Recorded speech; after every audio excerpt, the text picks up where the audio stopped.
global award borders. And I have with me a very beautiful, amicable, young, pretty lady, all the way from Kenya. And I would like her to introduce herself. Thank you so much for having me. I am Senator Hezena Lemaletian from Kenya, the youth senator. Wow. Okay, so you are part of the women in politics. Yes, I am. Okay, it's so nice to have you, and the program has been so very interesting since yesterday and today, and having you on the panel today is like listening to you. I was like, oh, this is what we need in Africa. These are the kind of women we need in Africa. So your take about this is your take about the events that we just happened now. What would you say? I think it's been fulfilling because for the first time I'm attending a summit and I'm seeing a lot of people speaking from one angle. Like what we've always needed is that mental slavery emancipation from. And a lot of people have redirected their thinking to our mindset.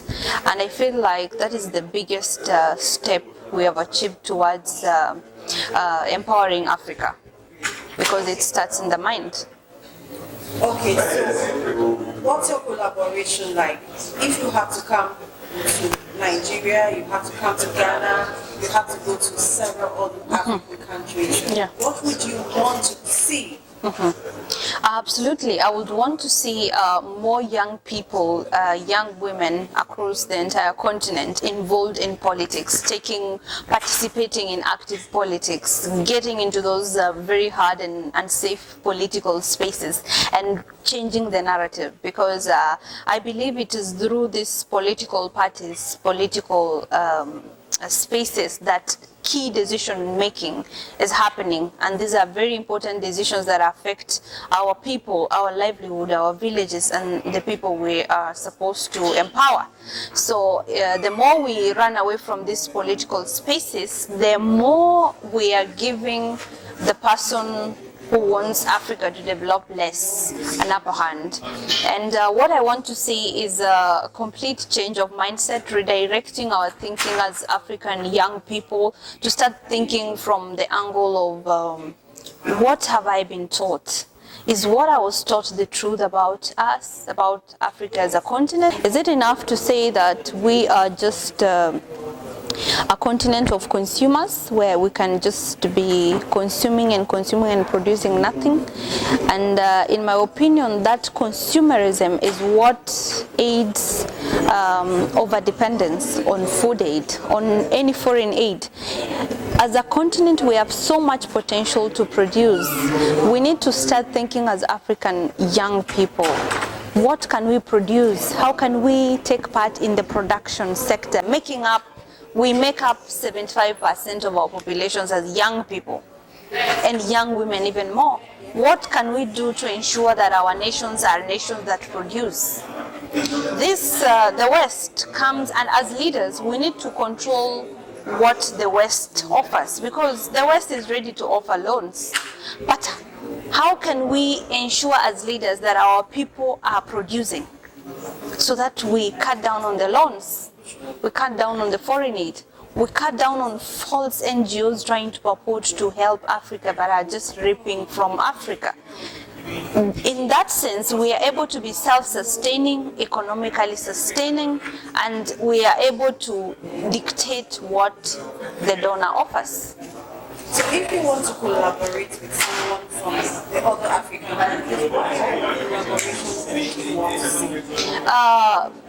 First and foremost, there is the biggest problem of facing the youth in our continent is unemployment. The first collaboration would be to ensure that our skilled youth, our youth with degrees get job opportunities. To ensure that we diversify the skill sector, the skill industry, the training, the talent industry, which I'm passionately working towards through sports and music, and to ensure that these people the youth can sustain themselves through countries, can collaborate in export of talent, exporting talent, export of skills. We've seen Filipinos taking over the industry in the UAE. We have seen them all over Bahrain, all over, I'm told in Nigeria now, they are the house helps. Why can't Nigeria think of Uganda? We have very nice laborers from Uganda, people who can do these blue-collar jobs and very professionally and humbly. They have a reputation which beats the Philippines. Why can't Nigerians take Ugandans? I think that's where we begin as youth. Okay, so lastly, what's your take home from this wonderful event we have now?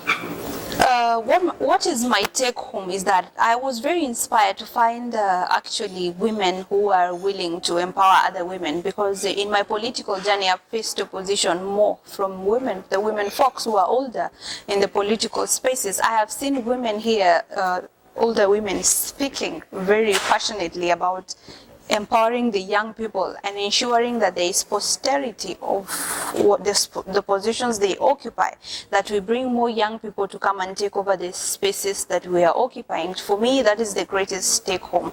And also the intra-African trade, the conversation on intra-African trade.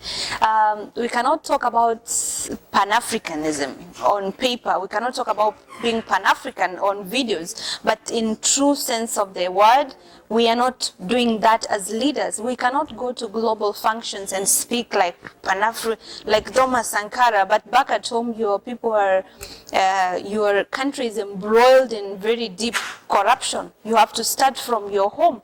What are you doing to ensure that your citizens are not starving? What are you doing to ensure that you do not overtax your citizens because of loans from the West, which you purport to fight against as a Pan-African leader?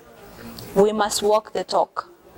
Right. It's nice having you on the exclusive red carpet. Thank you. I hope you have a lovely time as the event continues. Thank you. Thank you. It's been a